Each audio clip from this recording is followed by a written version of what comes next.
대형 관심주는 일단 하나케미칼을 제가 준비를 해왔는데요. 기업의 차트를 보기 전에 유가의 가격을 한번 좀 띄워보도록 하겠습니다. 지금 유가 같은 경우에는 사실 올 초 1배럴당 $50 초반의 가격을 기록을 했었고요. 제가 이제 이 몽타주 시간에 2월부터 아마 나왔던 걸로 기억하는데요. 제가 그때 어떤 이야기를 드렸냐면 올해 유가 $70까지 갈 확률이 굉장히 높다라고 봅니다라고 하면서 제가 SOE를 그동안에 굉장히 이제 많이 좀 언급을 드렸습니다. 그래서 왜 그랬냐면 바로 이제 중동 국가에 이제 선거들이 굉장히 많았어요, 올해. 근데 이제 우리나라처럼 뭐 광화문에서 집회를 하는 것처럼 이제 중동 국가는 그런 집회 문화가 있는 게 아니고요. 네. 얘네들은 테러를 하죠. 네. 그렇다 보면 아무래도 이제 치안 불안정에 따른 유가 가격이 급등할 가격이 높기 때문에 저는 올해 유가가 대내적 이슈로 $70까지 갈 확률이 높다라고 했고, 실질적으로 그런 일들이 일어나면서 10월 달까지 유가가 $70를 찍긴 했는데, 이제 트럼프가 이제 거기서 한 이야기를 하나 하죠.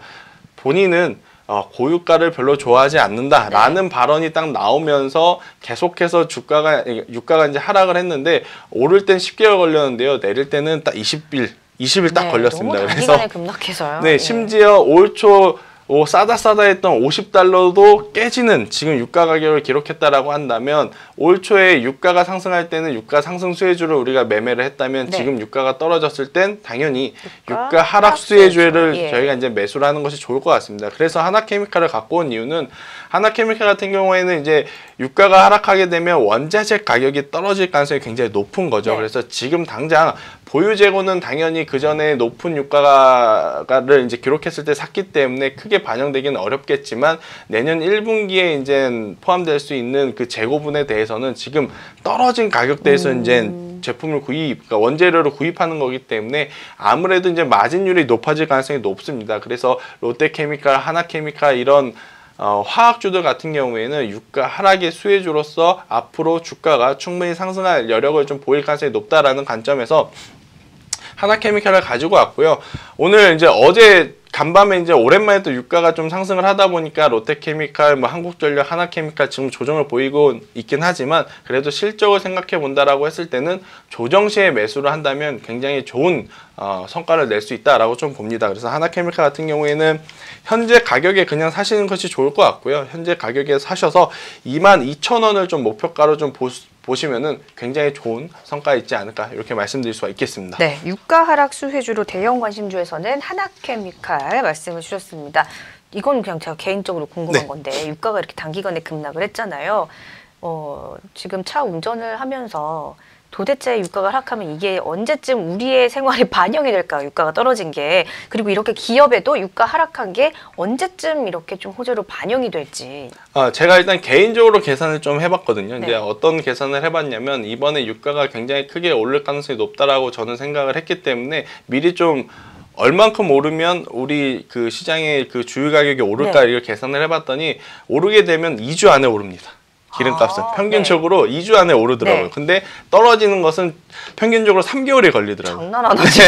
그래서 이거는 진짜 지극히 제가 개인적으로 계산한 거기 때문에 아마 그 공식적인 통계하고는 좀 차이가 있을 수는 있겠지만, 제가 그래도 좀 나름대로 디테일하게 그 자료를 모아서 한번 엑셀로 돌려보니까 오를 때는 거의 10거래일 안에 올라요.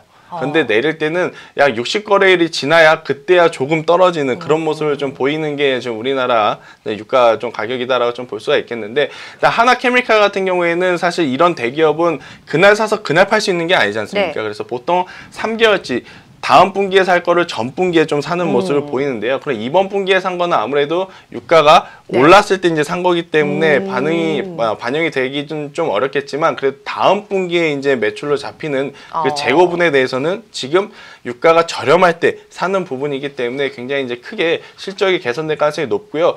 그리고 아무래도 이제 그러니까 다음 분기에 판매할 거를 전 분기에 이제 산다라고 하지만, 이렇게 유가가 갑작스럽게 하락하면 개인적인 생각이지만 아무래도 평상시에 그러니까 사는 것보다 더 많이 살 가능성이 높다라는 관점에서 본다면, 단 한 분기 이제 실적이 반짝하는 것보다는 그래도 한 2, 3분기가 한 분기 더 실적이 좀 증가하지 않을까, 이렇게 좀 생각도 들고 있어서 하나케미칼을 한번 관심 있게 보자라는 이야기 드리도록 하겠습니다. 집에도 뭔가 저장 창고가 있었으면 좋겠어요. 유가 딱 떨어졌을 때 그쵸. 자동차 기름도 좀 사재기 해놓을 수 있었어요. 그렇죠. 아, 기름값이 너무 많이 올랐는데 네. 진짜 내리진 않는군요. 네. 네. 그래도 그것도 다 계산해 보셨다니 네, 대단하십니다. 저도 뭐 이렇게 물어보시는 분들이 많아서 재미삼아 그래요? 했는데 저뿐만이 아니었군요. 그렇게 나오더라고요. 네, 일단은 뭐 하나케미칼은 그 전 분기에 다음 분기 거를 사둔다라는 부분, 이렇게 실적에 좀 반영이 되는 부분은 좀 오늘 좋은 말씀 들었습니다.